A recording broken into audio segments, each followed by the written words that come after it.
May Mendoza update. Yan ay the story ni May. Ang Belo Day ni May. Ang ganda ni May, no? Hi, si May Mendoza po ulit at may mahalagang paalala po para sa inyo.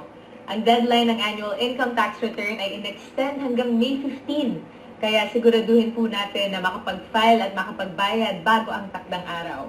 Mas madali po na gamitin ang EBIR forms, EFTS o pumunta po sa pinakamalapit na tanggapan ng BIR. Tandaan, ang hindi pagpa-file or pagbabayad sa tamang oras ay may penalties. Kaya mag-file at magbayad ng tama at nasa oras para sa mas mabilis na serbisyo, para sa bayan, para sa Pilipino. Isang paalala po mula sa RR5 Camanava and Bulacan sa pamumuno ni Regional Director Attorney Emmanuel Esper Jr.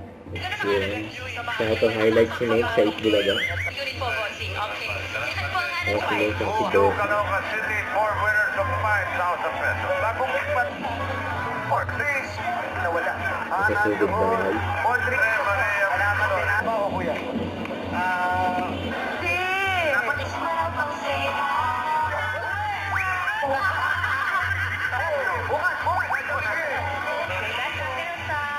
Yung reaction ni May. Mike Ginos sa Ayan, no? Reaction ni May. Nawakan yung buntot ng aso. Grabe yan. Huwag niyo po ano yung line sa buntot. Tara po, tara dito po tayo. Doon, kuya. Okay. Nalalita kami ito dati ata Sa sa Q5. Ito, sabay si May sa mga bata. Ayan, no?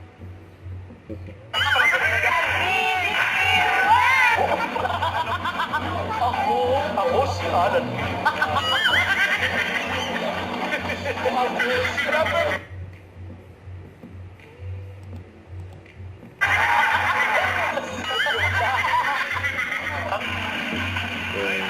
Parang na,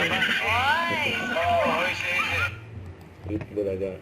Don't forget to subscribe, click the notification bell for more updates. This is Richard, the Action Vlog. Stay tuned for more videos. See ya.